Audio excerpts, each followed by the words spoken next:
Yalla, je vais arranger la caméra et amener et inviter notre invité.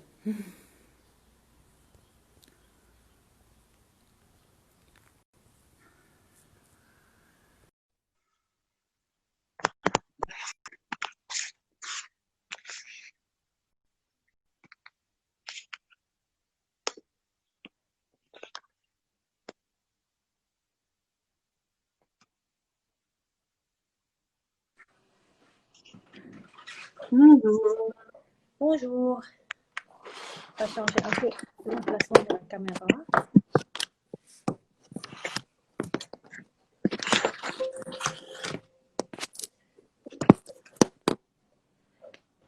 C'est bien comme ça, Yara? C'est bonjour. Attendez, je vais quelque chose d'autre.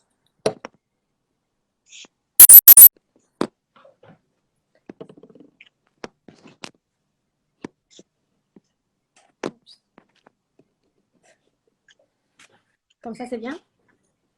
Oui, c'est bien, je vous vois et je vous entends. Vous me voyez? Oui, oui, très bien.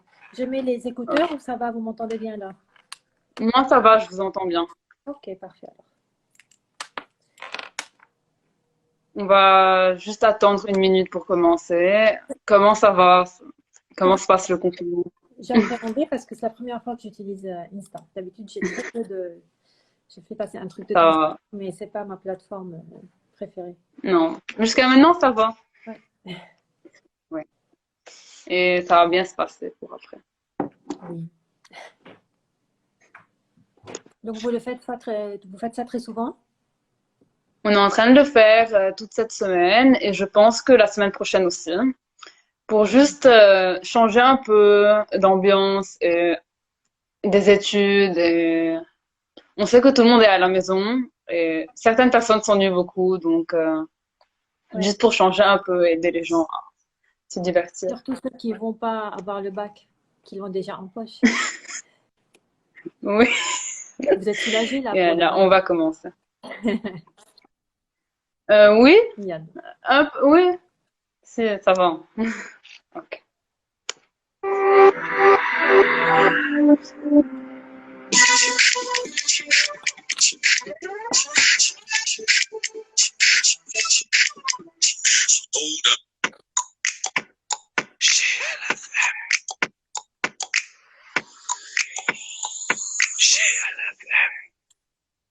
Bonjour et bienvenue à la Web TV GLFM. On est le vendredi 10 avril 2020 et c'est Yara qui vous accompagne. Au Liban, comme partout dans le monde, la pollution est un problème, c'est un très grand problème et la pollution a eu plein de conséquences négatives dans le monde, comme par exemple les nombreux incendies qu'on a vus en 2019 en Australie, au Brésil, au Liban, mais aussi le réchauffement climatique qui augmente sans cesse. Mais durant ce confinement, on a vu sur Instagram, Facebook et sur les médias que le ciel est bleu. On ne voit plus le nuage, la couche de pollution qui était visible. Et je suis sûre que tous nos auditeurs et même moi surtout, on est curieux de savoir qu'est-ce qui se passe vraiment euh, dans le monde et au niveau de l'environnement durant ce temps de confinement. Donc, premièrement, j'ai avec moi Magda Boudor Sajot, spécialiste dans la biodiversité et qui travaille à l'université Saint-Joseph de Beyrouth, pour nous parler un peu plus de la biodiversité, de la faune et de la flore au Liban. Bonjour Magda, j'espère que ce Bonjour temps de Yara. confinement se passe bien pour vous.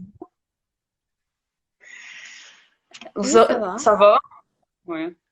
Vous sortez un peu pour prendre l'air frais ou bien pour changer? Au balcon, au balcon, pas plus. On est Oui, confinés comme tous les autres. On respecte les consignes de rester chez soi. oui, c'est bien. Et est-ce que vous pouvez nous dire plus du danger auxquels font face la faune et la flore dans la vie de tous les jours, donc en général, pas juste pendant la période de confinement? Ben, si on remet tout ça dans un contexte environnemental, on sait que l'homme est une espèce parmi tant d'autres dans Oui, la nature, d'accord? Donc, on est un animal parmi d'autres sur la liste de la biodiversité. Sauf que dernièrement, donc ces 100 dernières années, et c'est surtout ces 60 dernières années, notre nombre a augmenté d'une façon vraiment explosive. Donc, on est devenu beaucoup trop nombreux. Et donc, notre impact sur l'environnement a augmenté aussi. Notre façon de vivre a changé. Et donc, ces deux facteurs-là, donc le nombre et la façon d'exploiter l'environnement, font qu'aujourd'hui, on est en conflit avec la nature. Donc, il y a très peu de gens qui respectent, qui comprennent ceci. Ils se croient tout permis. Et donc, nous sommes en train de déborder sur l'espace des autres espèces vivantes, qu'elles soient animales ou végétales. On coupe les forêts, on fait des autoroutes au plein milieu des forêts. Donc, on est sur leur territoire. On est de plus en plus proche d'eux. Et plutôt sur leur territoire, en intrusion. Et c'est ce qui a permis l'apparition, ou plutôt la multiplication de ce qu'on appelle les zoonoses, ou les maladies infectieuses d'origine animale, dont le Covid est le dernier représentant. Ok. Est-ce que vous pouvez nous dire comment le Covid-19 a impacté la biodiversité? Alors, il faut dire que le Covid-19 est un virus comme un autre. Ça veut dire qu'il ne peut pas se multiplier en dehors de son hôte. Et donc, ce virus-là, peut-être avant de muter ou dans sa forme originelle, était présent dans des animaux. On pense aujourd'hui que c'est la chauve-souris.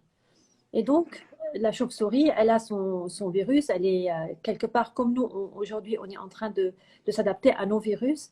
Quand les espèces deviennent menacées, quand elles deviennent peu nombreuses, le virus cherche à échapper, à trouver un nouveau hôte. Et donc ici, le hôte, le merveilleux hôte duquel n'importe quel virus rêverait, c'est une espèce qui est très nombreuse. Donc Oui, c'est vrai. l'espèce humaine représente un super bon hôte pour n'importe quel virus qui peut rentrer. Parce qu'on vit dans des sociétés très denses, donc il peut se propager rapidement. Et deux, on se déplace. Donc il a commencé en Chine et là, il est partout sur la planète. Donc l'homme est un facteur de propagation de ce virus qui est très important. Et malheureusement, on est en train de perdre des vies à cause de ça. Voilà, donc ça, c'est, si vous voulez, le lien entre le virus, qui était un virus présent depuis, je ne sais pas, des milliers d'années peut-être dans son hôte, et là, donc, ce spill-over, ce passage donc, de l'animal à l'humain a causé cette maladie qu'on connaît aujourd'hui. Oui, voilà. Et donc, ok, à part ça, à votre avis, quel est le devoir de chaque personne, quel est le devoir citoyen de chaque personne euh, envers la biodiversité, donc envers les animaux, la faune, la flore, etc. C'est une relation de respect, en fait. Il suffit juste de faire de la place, de croire vraiment à la place de l'homme sur notre planète et de voir que nous sommes un être vivant comme d'autres. Et comme eux, comme nous, on a droit, on réclame notre territoire. Si quelqu'un vient, il ouvre la porte de votre maison, il vient et s'installe chez vous. Vous sentez quoi? On est en train de le faire presque tous les jours avec tous ces êtres vivants qui n'ont pas d'autre lieu pour aller. Donc, imaginez juste une sorte de jeu de risque où quelqu'un est en train d'envahir tout le territoire et les autres forcément vont rétrécir. Ben, à un moment donné, cet équilibre la vie va redemander son équilibre et c'est là où on voit que aujourd'hui c'est l'inverse qui se passe. C'est les hommes qui sont confinés chez eux et là la nature ressort. On voit, vous avez vu sur les médias sociaux, on a trouvé des sangliers en ville, des pumas, Oui, des des animaux animaux, qui des lions. reviennent dans ces endroits. Oui, oui, ils reviennent dans ces endroits qui leur appartenaient jadis, il y a quelques années, et maintenant, c'est plus leur territoire. Et donc, en fait, c'est juste, il faut trouver cet équilibre. Il ne s'agit pas donc de rester toujours caché chez soi, c'est quelque chose qui n'est pas concevable, mais il ne faut pas qu'après cette période de confinement, la vie redémarre comme elle était. Il faut qu'on retrouve un équilibre où les humains vont respecter, ils vont changer leur façon de voyager, leur façon de consommer, de faire du braconnage, de vendre des animaux sauvages, etc. Tout ça, c'est à revoir pour qu'on puisse être à nouveau en équilibre. C'est vrai. Et c'est vraiment triste de voir des animaux vendus comme ça dans les grands marchés. Oui. Oui, donc si je comprends bien, il y a un avant et un après après le Covid-19 pour la biodiversité, à condition que les hommes font un peu de place pour les autres êtres vivants. Et donc, en une phrase, qu'est-ce que vous voulez dire à tous nos auditeurs aujourd'hui? Alors, je vais leur dire que la tendance, donc certainement de l'économie mondiale, va être de redémarrer de plus belle pour justement rattraper le retard qu'ils ont eu avec ces quelques mois de confinement. Il ne faut pas les laisser faire comme si rien n'était, parce que dans quelques mois, peut-être dans quelques années, on va retomber dans un scénario qui peut être pire. Donc, il faut absolument qu'on soit assez lucide et qu'on ouvre les yeux, qu'on comprenne vraiment que il faut respecter la nature. La nature, elle peut vivre sans nous, mais nous, on ne peut pas vivre sans la nature. Donc, il faut que chacun, à son échelle, commence à penser. Si on a à construire une maison en montagne, si on doit aller à la plage, juste penser qu'il y a d'autres êtres vivants qui partagent cet espace. Et il ne faut pas qu'on construise, qu'on bétonne tout. Il faut leur laisser l'espace. Et on peut cohabiter. On l'a fait pendant des centaines de milliers d'années. Il n'y a pas de raison que ça s'arrête maintenant. C'est vrai. Donc, merci beaucoup, Magda Boudor-Kharrat, et pour le temps que vous nous avez accordé. Et j'espère que tout revienne à la normale très rapidement et que ce temps de confinement se passe bien avec vous et va continuer à bien se passer. Et comme Magda vous a dit, il faut rester à la maison. Il faut, après le confinement, penser aux animaux, penser à la faune, à la flore, parce que moi, je trouve surtout au Liban que c'est dommage qu'un si beau pays se détériore juste à cause de l'activité humaine. Donc, il faut vraiment penser aux autres êtres vivants. Donc, merci beaucoup, Magda, et à bientôt. Merci beaucoup, Yara. Bon courage et bravo pour cette idée. Merci.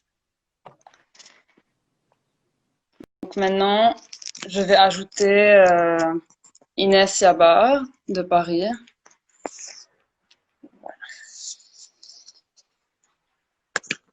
Et là, on attend juste la connexion.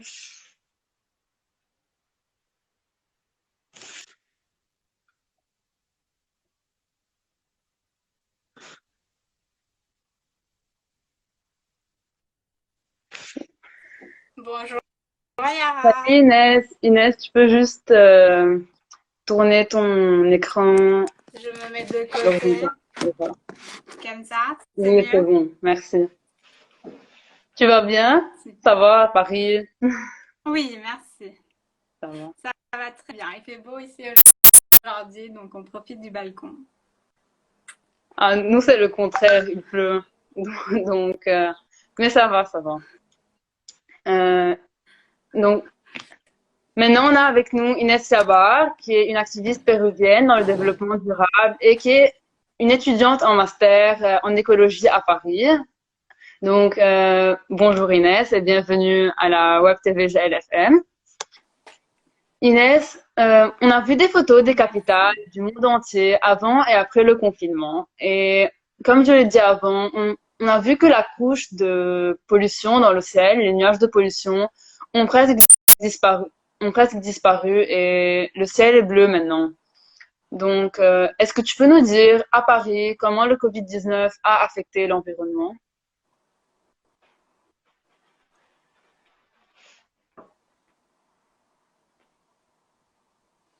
Oui, alors ça s'entrecoupe un petit peu, mais je pense que j'ai compris ta question.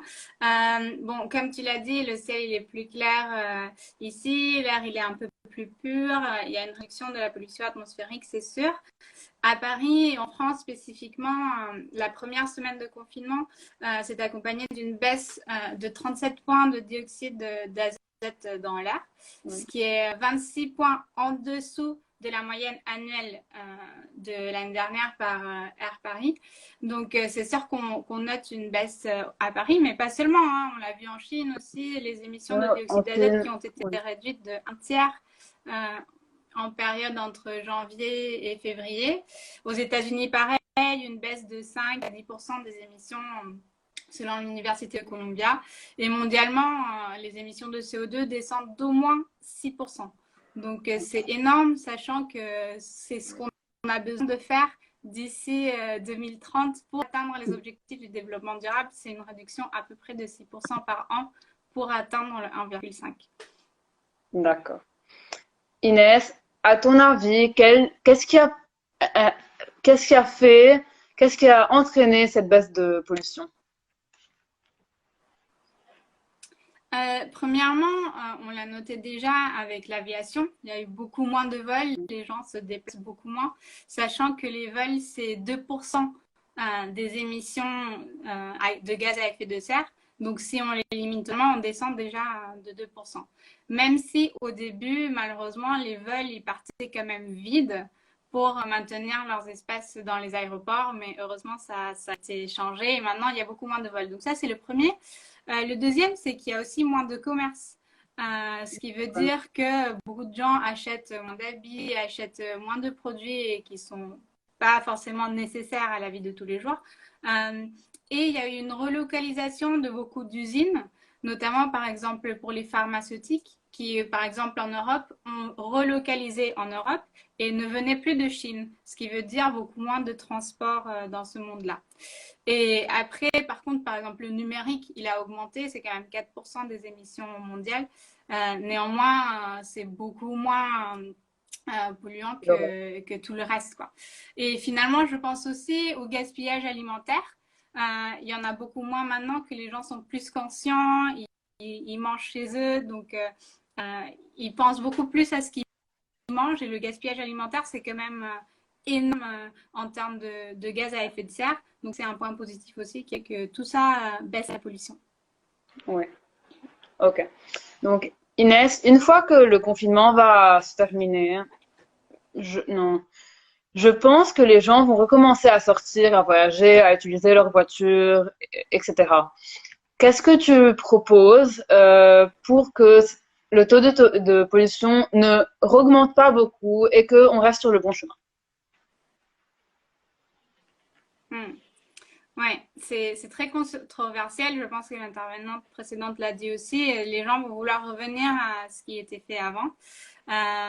Et je vais donner un peu une image controversielle parce que finalement, il nous faut un Covid par an pour arriver au 1,5 d'ici 2030, ce qui est énorme. Personne ne veut revivre cette situation d'aujourd'hui. Donc, pour que ça n'arrive pas, il faut qu'on change nos mentalités. Par exemple, beaucoup de gens commencent à acheter plus localement parce que ils font aux petits producteurs. Et ça, par exemple, c'est un moyen très, très facile de réduire nos émissions. Et il faut aussi qu'on se rende compte qu'on peut vivre avec moins. Parce que beaucoup de gens achètent moins en ce moment et du coup ils se rendent compte qu'ils font des économies. Et ça c'est très très positif. Donc les gens commencent à faire des choses chez eux, à produire chez eux. Il faut retrouver un équilibre. Il faut oui, voyager moins, c'est difficile à dire aux gens, mais par exemple, la CUP maintenant qui a été annulée pour novembre, ils sont en train même de voir si ça pourrait être fait digitalement. Je doute que ce serait possible, mais même se rendre compte qu'on peut travailler plus de nous, qu'on n'est pas obligé de faire toutes les choses en présentiel, de prendre un avion pour un week-end. Je pense que ça remet beaucoup de choses en cause et on ne peut pas redémarrer comme avant. Donc, je suis quand même assez optimiste que c'est un temps assez long de confinement et que ça va faire réfléchir beaucoup de gens à nos modes de vie. Et finalement, on va pouvoir revenir comme avant parce qu'on aime tous avoir le ciel bleu, on aime tous avoir la nature plus proche de nous et finalement, on peut vivre avec. Oui, tu as raison, Inès. J'aimerais préciser que Inès a passé quelques mois à Libre Recycle au Liban. Et Inès, le Liban te manque?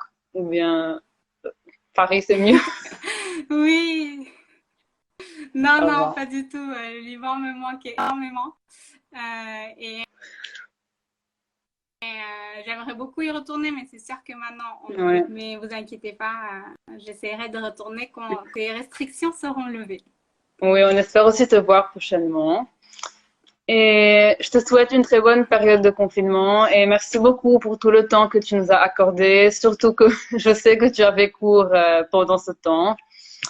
Et merci et à la prochaine. Il n'y a pas de souci. Bye. Merci Yara, bon courage. Au Merci. revoir. Bye. Ok, je vais ajouter maintenant. Ok, je vais ajouter maintenant Georges de Live Love Recycle.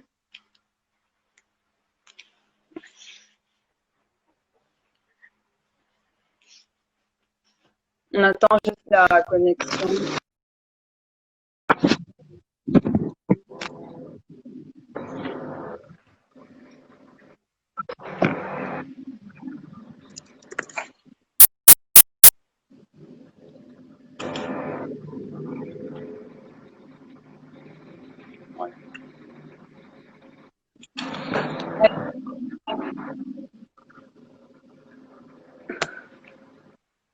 Vous m'entendez? Oui, je t'entends, Yara. Ok, c'est bon. Donc, comme vous le savez, le recyclage est un très bon moyen pour réduire la pollution. C'est quoi faire avec moi, Fatar, fondateur de Live Recycle. C'est une association libanaise qui vise à réduire la pollution à travers le recyclage. Donc, bonjour Georges, ça fait plaisir de vous voir. Bonjour, Yara. Ça fait plaisir de te voir aussi et d'être sur la web TV du lycée. Oui. J'espère que ce confinement se passe bien avec vous et que vous profitez pour vous reposer un peu. Je sais que vous fournissez beaucoup de travail en général et que votre rythme est très rapide.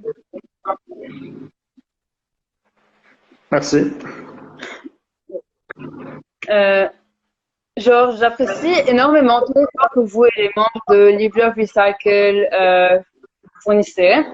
Donc, est-ce que vous pouvez nous dire comment Live Love Recycle travaille pendant ce temps de confinement? Alors, bonne question. Au tout début du virus, on a essayé de continuer à travailler. Puis, on s'est rendu compte qu'il fallait, pour la sécurité de notre communauté et de nos drivers, des collecteurs, il fallait d'énormes mesures de protection, des gants, des masques et des habits de protection, le hand gel et les masques, il faut les changer toutes les 4 heures. Donc, c'était un vrai coût, un énorme coût pour nous. Donc, on ne peut malheureusement pas supporter. Donc, c'est pour ça qu'on a pris la décision pour la sécurité de la communauté d'arrêter le service. Ça ne veut pas dire que là, au bureau, on cherche pas des solutions pour essayer de, trouver un financement pour ça, pour redémarrer le plus tôt possible, en sachant que d'ici la fin du mois ou bientôt, les 2 décharges publiques de Beyrouth vont être saturées. Ouais. Donc, Ok. Georges, est-ce que vous pensez que les gens trient autant qu'avant, moins, plus? alors, les gens, depuis qu'on a commencé, on ne fait qu'augmenter en chiffres. Donc, même sans pub, sans rien, on fait qu'augmenter. Depuis la révolution qu'il y a eu au Liban il y a pas longtemps, il y a 6 mois, ça a augmenté encore plus vite. Et là, malgré le confinement et tout ça, il y a beaucoup de gens qui nous interpellent, qui nous disent pourquoi vous avez arrêté. On leur explique, ils comprennent. J'espère qu'ils comprennent. Là, j'espère que c'est clair pour tout le monde arrêter. Suspendu le service. Et donc, oui, il y a de plus en plus de personnes qui sont conscientes et j'espère que avec la crise du corona qui montre que l'importance de la nature dans nos vies, les gens vont encore plus recycler et prendre soin de notre seul habitat qui est la planète. Oui, vous avez raison. Et j'ai une question. Plein de gens sur les réseaux sociaux ont dit qu'ils veulent continuer à recycler, à trier leurs déchets, mais ils ne peuvent pas laisser trop de sacs chez eux à la maison, par faute de place pour ces personnes-là, pour régler le problème, tout en évitant de les jeter à la poubelle. Parce que le but, c'est de se Très bonne question. Déjà, juste pour préciser quelque chose, tout ce qui est recyclable, en général, n'a pas d'odeur. Si c'est bien nettoyé et que ça doit être envoyé à un centre de tri, ça n'a pas d'odeur. Donc ça, c'est un truc en moins qui devrait pas les déranger. Pour ce qui est de la quantité, c'est vrai que c'est énorme, mais par rapport à toutes les questions qui nous arrivent, on a décidé de créer des sortes de petits, un peu comme vous faites maintenant, donc des petits vidéos sympas avec des activistes, avec des gens qui recyclent, pour montrer aux gens, pour les aider à réduire la quantité de déchets qu'ils sont en train de faire. Donc ça va être lancé à partir de la semaine prochaine. Toutes les semaines, on aura des petites sessions pour montrer aux gens comment ils peuvent réduire leurs déchets et comment ils peuvent aussi trouver d'autres solutions, comme par exemple créer leur propre savon, créer leur propre chose pour réduire les emballages et les matières. Je sais que ce n'est pas une solution miracle, mais ça peut aider à passer cette crise et à diminuer un peu le stock. Donc c'est ce qu'on compte lancer bientôt pour aider les gens en attendant qu'on relance le service et qu'on commence à collecter. Mais de toute façon, ces sessions, avec crise ou sans crise, je pense qu'on devrait les adopter, les choses qu'on va lancer.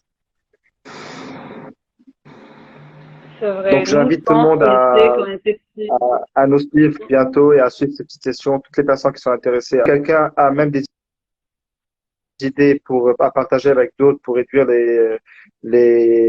ces déchets, pour montrer comment il fait, il peut nous contacter et il peut faire sa propre session sur notre plateforme. Oui, bien sûr.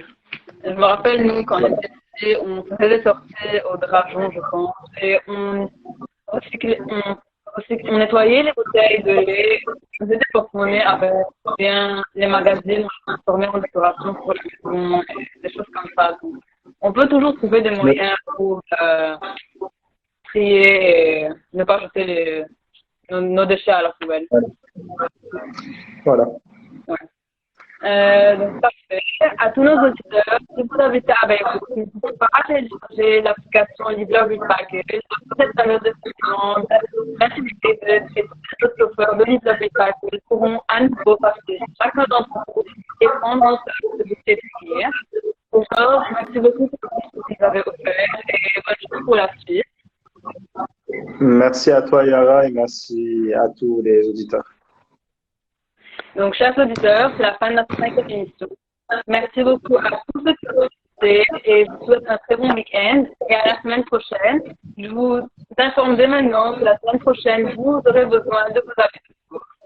Donc, merci.